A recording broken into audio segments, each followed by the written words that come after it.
a physiatrist. A physiatrist is a physician who specializes in the field of physical medicine and rehabilitation.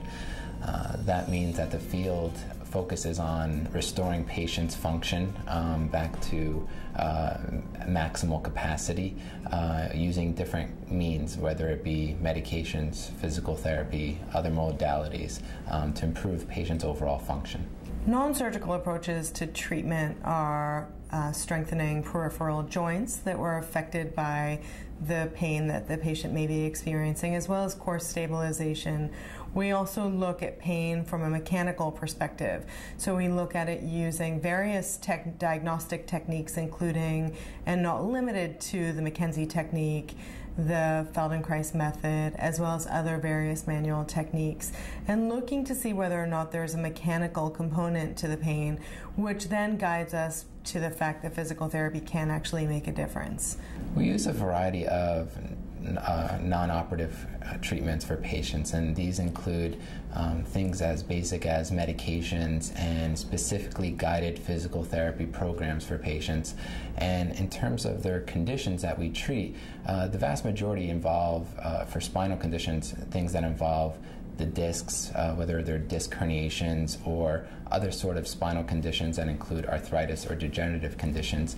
And the more advanced treatments that we offer include such treatments that involve fluoroscopically guided injections. And these injections basically mean that under a low power x-ray, we're able to guide a needle into specific locations within the spine and around the spine to deliver medication to treat patients' underlying source of pain. With regards to spine pain, we see people with arthritis in the spine, spinal stenosis, lumbar derangements with regards to herniated discs or bulging discs.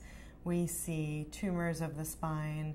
We see scoliosis, kyphosis, any just basic neck pain, headaches we treat, and then associated weakness that's related to any of those issues. So a lot of times the back can produce weakness in either the arms or the legs, as well as other sensory issues. And so obviously, as part of a comprehensive program, we deal with all of those. The conditions I see most frequently regarding spinal pain really relate to the disc.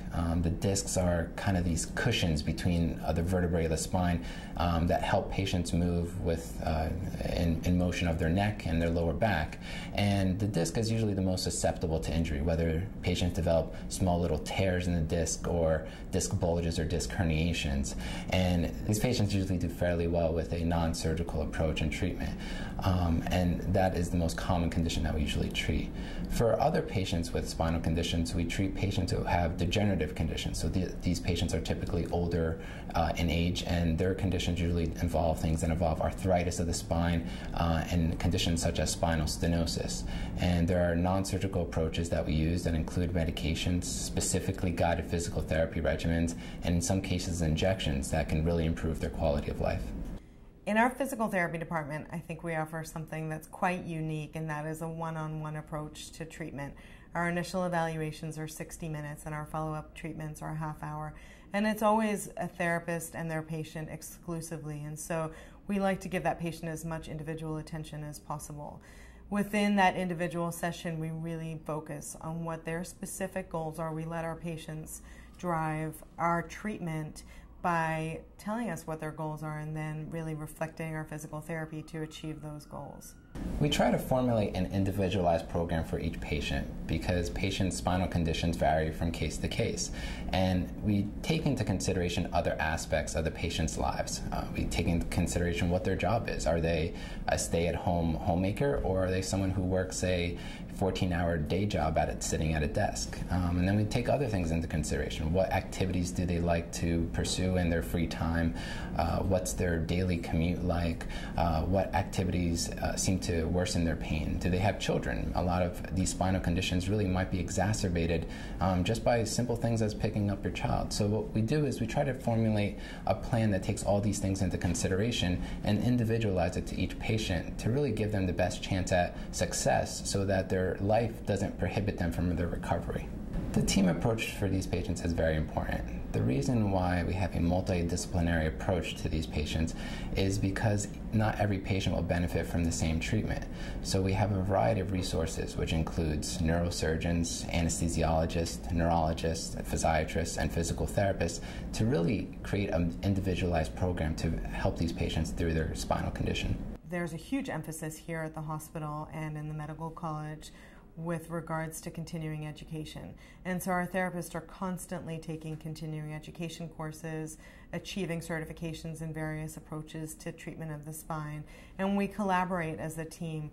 We also collaborate in the form of an in-service on a weekly basis, just in therapy, to make sure that we're up to date with the most recent journal articles and research that's being performed, as well as sharing the knowledge that we gain at various continuing ed courses with each other.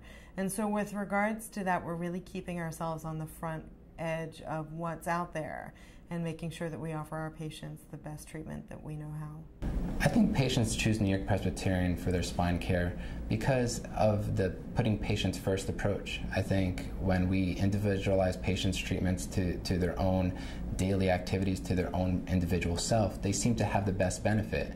And I think patients realize that that's our focus in treatment at New York Presbyterian. The best advice I can give to people suffering from chronic pain is really to take an active understanding as to what the source of your symptoms are. One of the most important components of physical therapy is patient education. And I think if you understand your pain, then it contributes an element of control to the symptoms. And so I think what we offer here is definitely a huge emphasis on patient education. The other thing that I think is critical to success in physical therapy is taking an active role in your own care, not to expect physical therapists to make you better, but rather to really understand that your care is governed and dominated by your role that you take in physical therapy and what you're willing to contribute outside the realm of an actual PT treatment session.